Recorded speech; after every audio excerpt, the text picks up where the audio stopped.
kaymade-tech here again.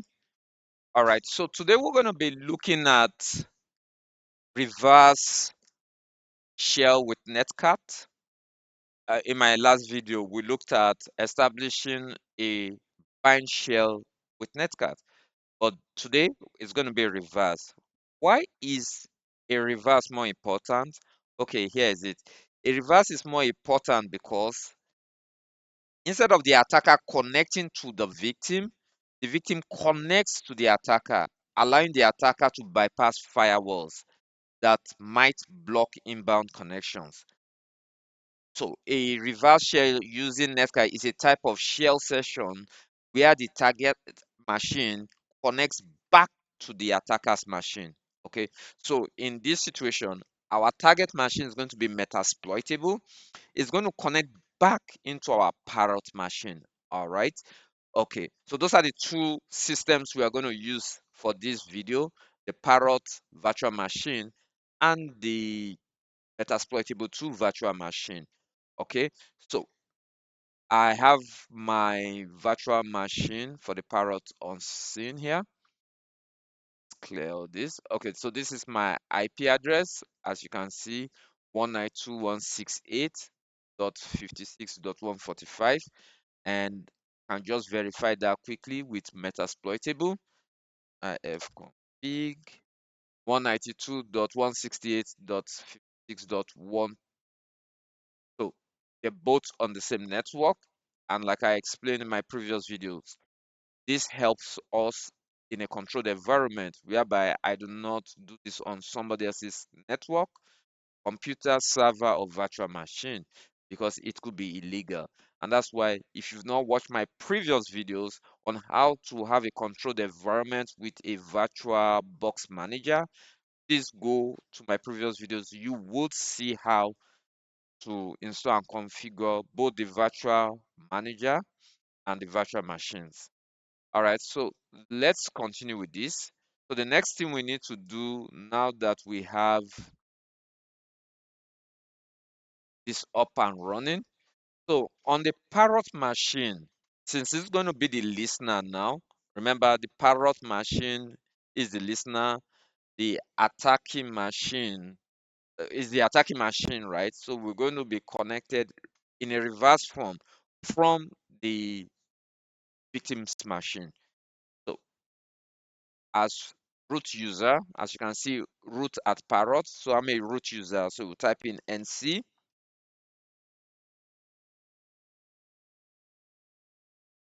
base minus l vnp and port number 443. That's the port we'll be using for this.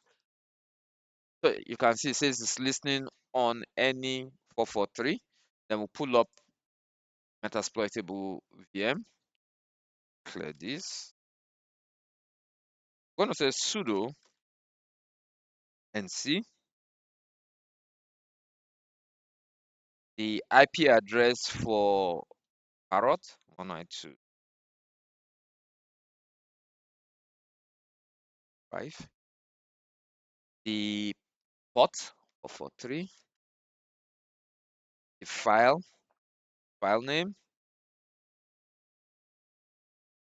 bin, bash, password. And if we go back to our Parrot, you should see that it's connected now. All right, you can see that it's connected. So what are the things we can do? Like I said in my previous video, and I'm saying it again, now that you have a shell, you could read files and you could write files. All right. So who am I?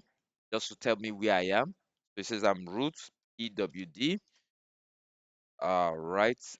Then directories. These are what we have in the directory.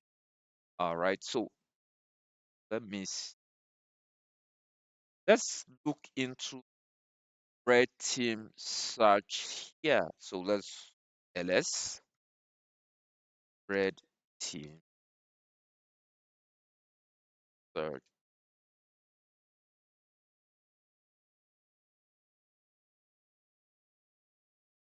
So it says we have two files, sorry, two folders, password and payload.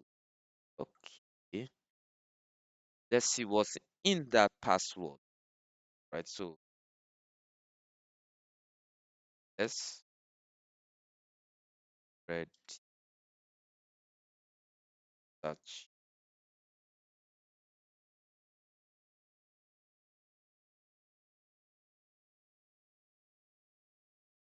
All right, so it tells us that we do have a file, a password file. We can take a look at what's in the file. So in order to do that, we're going to do cat read,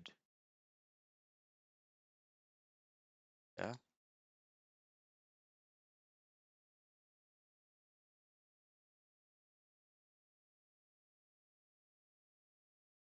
X. There's nothing in there. Right, let's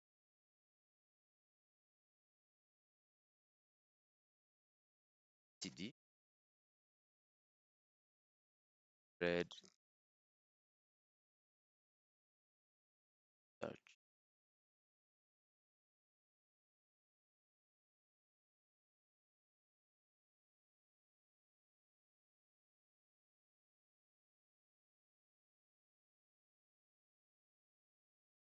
Okay, so we do not have anything in there.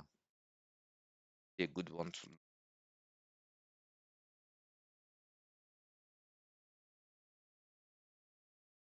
read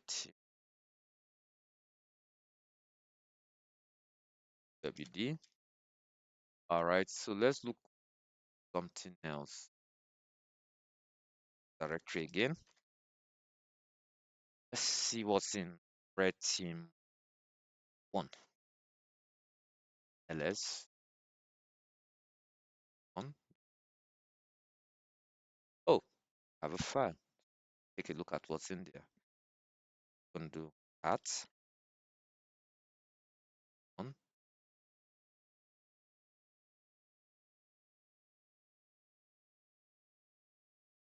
All right, so it gives us a hash. So there's a hash in voice.txt. All right, so that is how we read what is in a file. And since we did not have, okay, let's create a new file into red. As you can see, red team 1 has just one file. So we'll create a new file. In this place, we're going to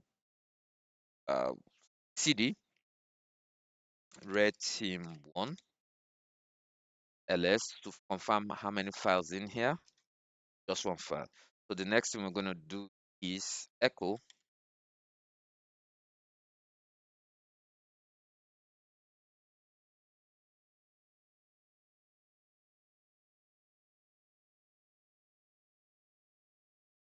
at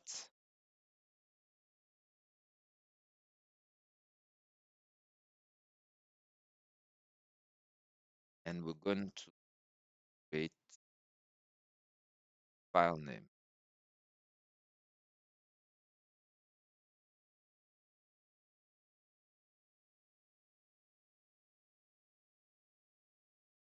Live text. All right. Since we are in the red team 1 directory, let's do ls now. So we can see that we have voice.txt and new live.txt. And we can view what's in new live.txt cat live text.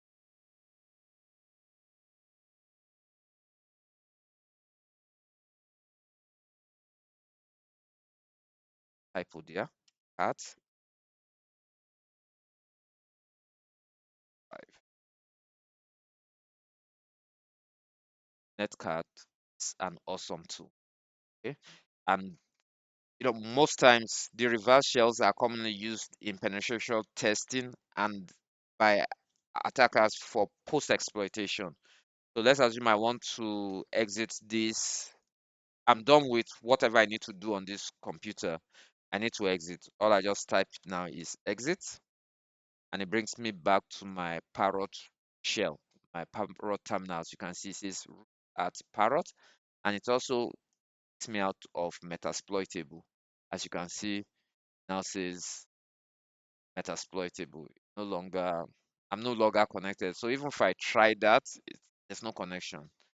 Okay. All right. So that will be the end of this video. Thank you so much for stopping by. Please share, like, and subscribe, and look out for our next video.